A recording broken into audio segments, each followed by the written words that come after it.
So hello guys, आज हम पढ़ने वाले हैं अबाउट मेटाफेज। इसे देख के कंफ्यूज नहीं होना है, सब कुछ समझाया जाएगा तुम्हें, ठीक है।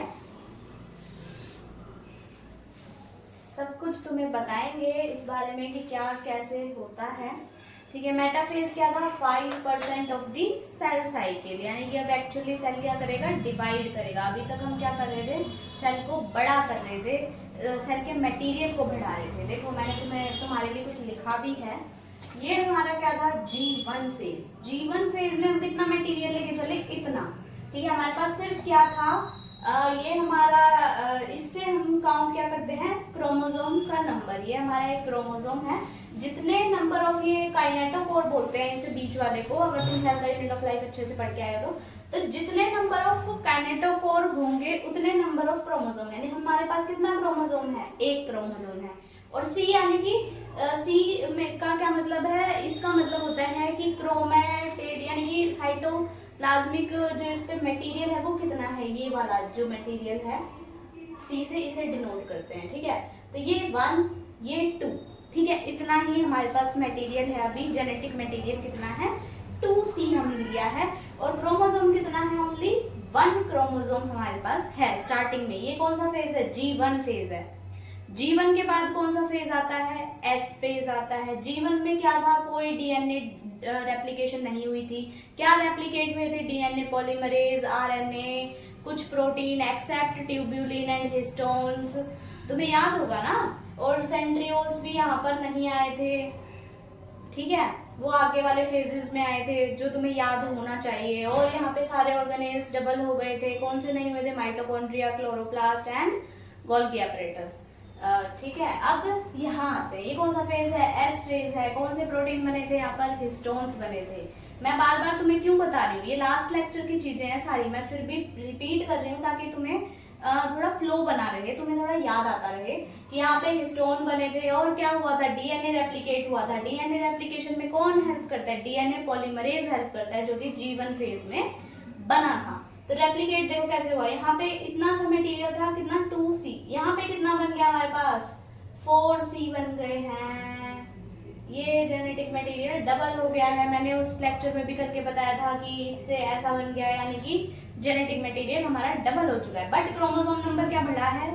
नहीं बढ़ा है, क्योंकि हमारे पास काइनेटोकोर अभी भी कितना है? 1 है, ठीक है। इसके बाद मैंने बीच वाले फेजेस स्किप कर दिए हैं, जहां जहां पर मतलब कुछ ज्यादा चेंजेस हुए ना, डिवीजन जैसे, या फिर कुछ बढ़ा है, कम हुआ है, वो वाले रखे हैं। अब बीच में मैंने यहाँ क्या स्किप कर दिया है? G2 फेज स्किप कर दिया है। फिर M फेज में मैंने क्या स्किप कर दिया है? प्रो फेज होता है, एक मेटा फेज होता है, मैंने सीधा कुछ पे लाया है एना फेज। अब तुम ये मत सोचना कि हमने तो बताया ही नहीं प्रो फेज क्या होता है, मेटा फेज क्या होता है, सीधा एना फेज पे लाके खड़ा कर दिया। ये जस्ट एक क्लैरिटी के लिए है, तुम्हें बताने के लिए है कि जो हम M फेज में माइटोसिस पढ़ रहे हैं अभी, माइटोसिस जो है वो एक इक्वेशनल डिवीजन है। इक्वेशनल डिवीजन का क्या मतलब है? जितना जेनेटिक मटेरियल लेके चले थे उतना ही जेनेटिक मटेरियल एंड में तुम्हें 2 सेल्स जो बनेंगे डिवाइड होके उनमें मिलेगा। यानी कि इसमें क्या बनते हैं? इसमें क्लोन्स बनते हैं, सेम टू सेम सेल्स बनते हैं। बट एक जो दूसरी डिवीजन आती है हमारे पास, मियोसिस, जो हम नेक्स्ट लेक्चर में डिस्कस करने वाले हैं, उसमें क्या होता है? जितना जेनेटिक मटेरियल हम लेके चले थे ना, उससे आधा बचता है। जो हमारे सेल्स डिवाइड होते हैं, एक तो उससे एक सेल से 4 सेल बनते हैं, और दूसरा उसमें जितना जेनेटिक मटेरियल हम लेके चलते हैं उससे आधा बचता है एंड तक, जब सेल डिवाइड हो जाते हैं। इसमें क्या होता है? एक सेल से 2 सेल बनते हैं और दोनों में सेम जेनेटिक मटेरियल होता है जो हम स्टार्टिंग में लेके चले थे, ठीक है। अब ये देखो एनाफेज में क्या हुआ? ये वाला जो पूरा जेनेटिक मटेरियल था ये स्प्लिट होके ऐसा और ऐसा बन गया। अब देखो क्रोमोसोम कितने हैं? 2 हैं। जेनेटिक मटेरियल कितना है इन पे? 1 2 1 2 2 2 C's है, यानी एक सेल के अंदर अगर ये है तो एक सेल में कितना जेनेटिक मटेरियल है? 4C है। और क्रोमोसोम कितने हैं? 2 है। तो पहले स्टार्टिंग में कितने थे? 2C और 1 था, है ना। अब ये वाला जो सेल है ये 2 में डिवाइड कर जाएगा, किसमें? साइटोकाइनेसिस वाले फेज में। यहाँ हमने टीलोफेज को स्किप किया है एक, वो भी तुम्हें अभी पता चल जाएगा कि टीलोफेज में क्या होता है। मैं सिर्फ जनरल एक आइडिया दे रही हूँ। देखो ये 2 सेल बन गए, इधर कितना है? 1 2 2C है, और क्रोमोसोम कितना है? 1। इधर भी कितना है 2C&1। स्टार्टिंग में कितना लेके चले थे 2C&1, हम वापस वहीं आ चुके हैं, यानी कि ये सेल डिवीजन क्या है, माइटोसिस कहलाती है। लेकिन अगर मान लो हम लेके चले होते स्टार्टिंग में 4C&2 क्रोमोसोम्स और एंड में हमारे जो सेल डिवाइड होके आते उनके पास रह जाता 2C और 1 क्रोमोसोम, तो ये कौन सी डिवीजन हो गई, ये हो गई मियोसिस। ठीक है, जस्ट गिविंग एन आइडिया कि कैसे होती है। अभी फेजेस को हम डिटेल में डिस्कस करेंगे, G1S और G2 को डिस्कस कर चुके हैं, G0 को भी डिस्कस कर चुके हैं। आज हम पढ़ेंगे एक्चुअल माइटोसिस के बारे में, जिसके अंदर 4 फेजेस होते हैं, सॉरी 2 होते हैं, उनके सब फेजेस जो है वो 4 होते हैं। ठीक है, चलो बताते हैं तुम्हें। एक तो हमारा फेज होता है कैरियोकाइनेसिस, एक फेज हमारा होता है साइटोकाइनेसिस। कैरियो का क्या मीनिंग होता है, कैरियो का मीनिंग होता है न्यूक्लियस, और काइनेसिस का क्या मीनिंग होता है, काइनेसिस का मीनिंग होता है डिवीजन। ठीक है, यानी कैरियोकाइनेसिस का क्या मतलब हुआ, न्यूक्लियस का डिवीजन होना, और साइटोकाइनेसिस का क्या मतलब हुआ, साइटोप्लाज्म का डिवीजन होना। समझ गए? आई होप ये तुम्हें क्लियर होगा। चलो पढ़ते हैं। कैरियोकाइनेसिस के अंदर सब फेजेस होते हैं, कौन कौन से होते हैं, कैरियोकाइनेसिस के सब फेजेस होते हैं prophase, metaphase, anaphase and telophase.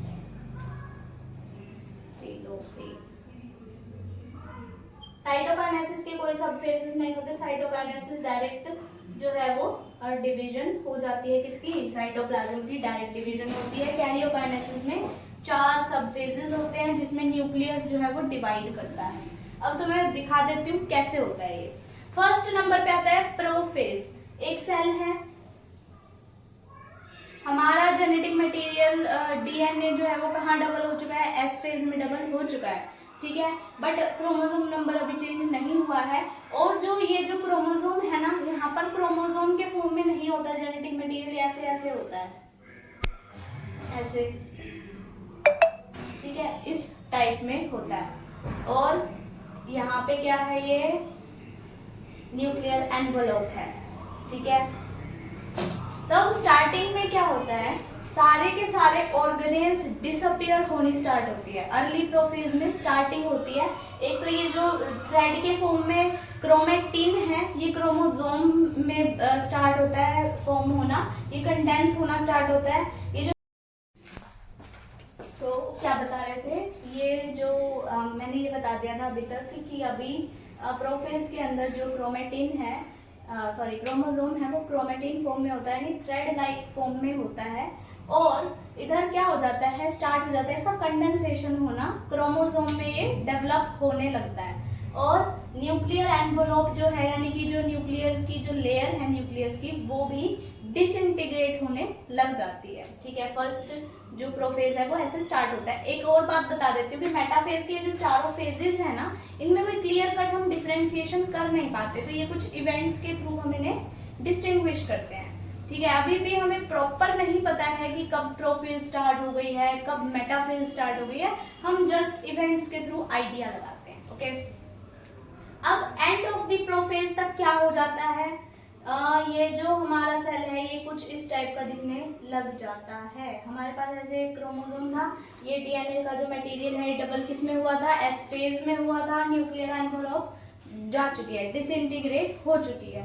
Okay, अब मेटाफेज स्टार्ट होगा। मेटाफेज के अंदर क्या होता है, जो अभी तो हमने एक क्रोमोसोम का एग्जांपल लिया, अगर 2-3 होते तो भी मतलब इजीनेस रहती। मान लो मैं 2 बना देती हूँ यहाँ पे, वैसे हमारा एग्जांपल अभी एक का ही चल रहा है, तो ये एक मेटाफेजिक प्लेट पे अलाइन हो जाते हैं, यानी कि एक लाइन में आ जाते हैं क्रोमोसोम्स। और यहाँ पे एक चीज और होती है जो मैं बताना भूल गई, यहाँ पर जो सेंट्रोमियर्स होते हैं, सेंट्रोमियर क्या होते हैं, जिनमें से स्पिंडल फाइबर निकलते हैं, cell the unit of life में पढ़ चुके हैं, वो अपोजिट पोल्स की तरफ मूव करना स्टार्ट कर देते हैं। ठीक है, धीरे धीरे ये मूव कर रहे हैं अपोजिट पोल्स की तरफ। अब ये बिल्कुल अपोजिट पोल्स पे आ चुके हैं। ये क्यों आए हैं देखो, अभी इसमें से अब क्या निकलने स्टार्ट हो गए, एस्टर्स निकलने स्टार्ट हो गए, और इसे क्या बोल देते हैं, स्पिंडल फाइबर प्लस ये जो सेंट्रोमियर है, इस पूरे को क्या बोलते हैं, स्पिंडल एपरेटस बोल देते हैं।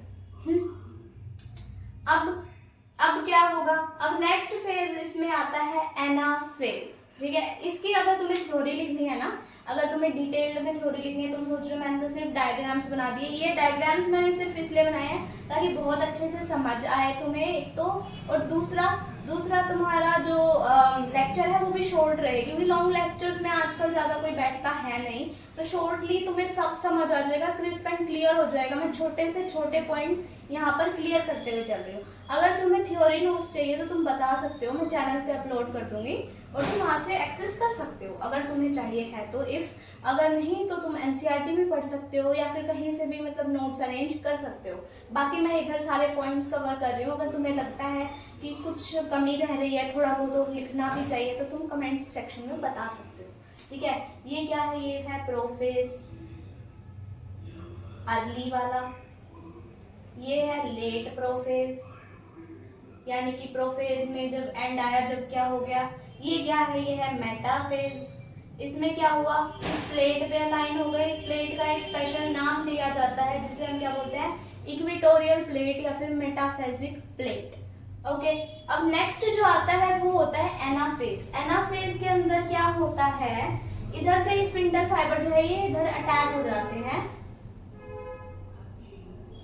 सेंट्रोमियर के पास। अब तुम्हें सेंट्रोमियर और सेंट्रोसोम में कंफ्यूज नहीं होना है, ठीक है।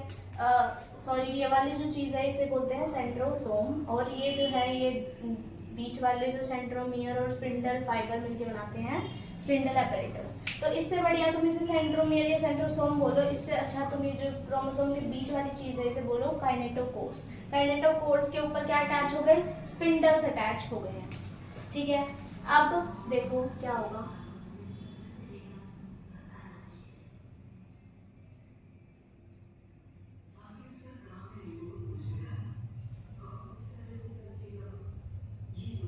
ये दो मैंने बना दिए हैं, बाकी हमारा एक ही क्रोमोसोम है, ठीक है। ये अब अलग होंगे, कैसे अलग होंगे, स्पिंडल फाइबर छोटे होने शुरू हो जाएंगे, छोटे होंगे उससे क्या होगा, प्रेशर पड़ेगा और ये जो बीच में से कट जाएंगे। अब तुम्हें पता चला ये 1 से 2 कैसे बन रहे हैं क्रोमोसोम। हमारा ये वाला पार्ट तो हमने बस ऐसे ही बना दिया मेटाफिजिक प्लेट दिखाने के लिए, हमारा इतना ही पार्ट चल रहा है। अगर तो 1 से ये 2 क्रोमोसोम बने कैसे, ठीक है। ये स्पिंडल फाइबर शॉर्ट होने शुरू हो गए, जिस वजह से क्या है, प्रेशर आया और दोनों तरफ खींचने लगा। अब अगर ये मान लो काफी मतलब बहुत ज्यादा कोई हैवी चीज है नहीं, यूं खींचेंगे हम अगर इसे पकड़ के बीच से, वो भी तो इन आर्म्स का क्या होगा, ये जो साइड में है अगर ये धागे जैसे है मान लो, मतलब ज्यादा छुई मुई सी चीजें हैं, तो अगर मैं इसे पकड़ के खींचूंगी तो ये आर्म्स जो है वो पीछे ऐसे वी शेप बन जाएंगी, क्या ये ऐसे आने शुरू हो जाएंगे, ये इधर से आर्म्स इन्हें खींच रहे हैं, ये गोला आगे रहेगा और ये आर्म्स जो है पीछे रहेंगे। तो एनसीईआरटी में एक लाइन लिखी हुई है कि जब स्पिंडल फाइबर शॉर्ट होते हैं तो काइनेटोकोर्स जो है वो आगे होते हैं, आर्म्स ट्रेल बिहाइंड। नीट में प्योर यही लाइनिंग आई है कि आर्म्स ट्रेल बिहाइंड, और तुम्हें बताना था कौन सी स्टेटमेंट करेक्ट है, और हम एनसीईआरटी पढ़ते नहीं है तो हमें लगता है कि कौन से आर्म्स ट्रेल बिहाइंड। ये हैं आर्म्स जो कि ट्रेल बिहाइंड होते हैं जब हम जो है एनाफेज के अंदर काइनेटोकोर से पकड़ के क्रोमोसोम को खींचते हैं। उस तरफ भी यही होता है, उस तरफ खींचा जा रहा है तो आर्म्स ट्रेल बिहाइंड, पीछे की तरफ जो है आर्म्स रहेंगे, और जो हमारा ये जो हेड टाइप का काइनेटोकोर है ये आगे खींचता चला जाएगा, ठीक है। अब हुआ क्या इसमें, हम अब इतना ही लेके चलते हैं। अब हमारा मेटाफिजिक प्लेट का कोई काम नहीं है, हमारे 2 क्रोमोसोम बढ़ चुके हैं, तो अब हमारी क्या कंडीशन है, अब हमारा सेल कुछ इस टाइप का बन चुका है। देखो